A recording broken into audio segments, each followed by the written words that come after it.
Alright, so hello everyone, welcome to another Path of Exile video, and today I want to talk a little bit more about my Elemental Hit Scion that I've been playing in the Delve League, because I've just been having a blast with this character. It's really nice.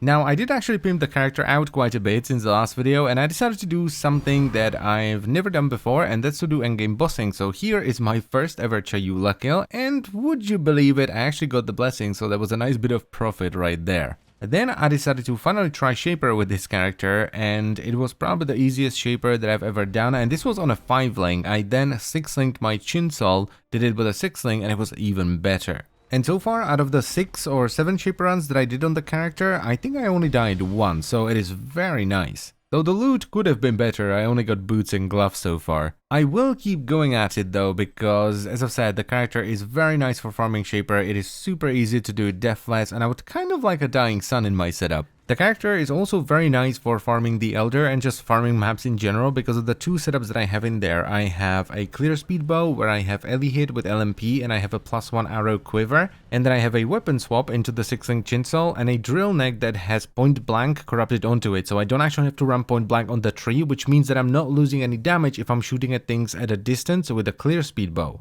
So not only is the character extremely tanky because it has a quite high health pool and I have acrobatics and phase acrobatics, I can also stay at a distance with a clear speed bow if something's a little bit too scary. Now, one thing that I almost forgot to mention, and by the way, if you want to check this character out more in depth, there is a Path of Building link in the description, alright? But one thing I did once I started to farm Shaper and I was doing Guardians a lot is I switched from Deadeye into Elementalist, so I'm now Slayer and Elementalist because I wanted the Reflect protection. And it's very much not necessary. You can easily stay as a Deadeye, get the free projectile and the pierce, or go Raider and have frenzy charges or something like that, whatever you want really. But it was just that I got kind of fed up with fully juicing up a Guardian map, then hitting it with a Val Orb and getting Ellie Reflect, which this character can't do because it just hits too damn hard. And what's really nice about that is that Elemental Reflect was basically the only thing this character couldn't run, so now that I have the Elementalist Reflect protection, I don't have to reroll my maps at all. It wasn't all nice and rosy though, because once I started going deeper in the delves because I was just getting so much more sulfite from doing Guardian maps, I started to get one-shot, not by the bosses were actually fine, like this Architect over here was pretty easy I thought. What I was getting one-shot by were just random mobs as I was going from one node to another, and at first I wasn't quite sure why it was happening and I was kind of confused because I was like, I have almost 8,000 life, what's going on? But then I realized that I had almost no armor, so even a white monster did more than enough damage to actually crit me to death. So I thought about it for a bit and I actually came up with a solution that has been working for me so far. So what I did is I dropped blood magic and I got an enfeeble on a blasphemy rather than cast on damage taken because it was no use there if I was getting one shot right. I paired that up with Arctic armor, which makes you take less fire and physical damage when you're stationary. I dropped my Comb's heart because the life wasn't doing anything for me and I replaced it with an 80% resist lore weave. And I got myself sort of a mini lightning coil-ish helmet that converts 10% of the physical damage I take into, I think, cold, but I would ideally want to get it with fire so that it's mitigated by Arctic armor.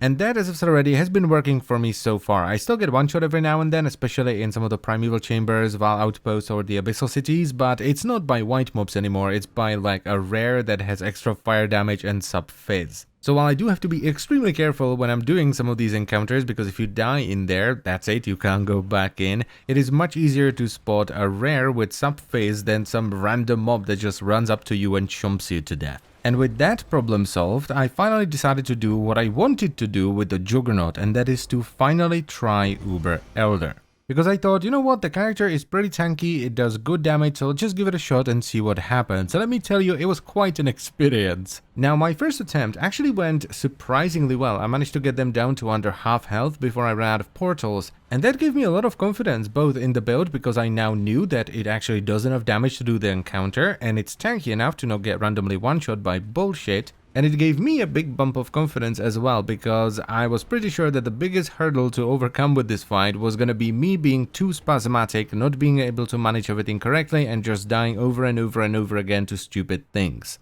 And while I did die to stupid things over and over and over again, and I ripped 6 sets in a row, which is why this was so expensive, I did actually manage to finish the encounter on the last portal of my 7th set and even got myself a jewel.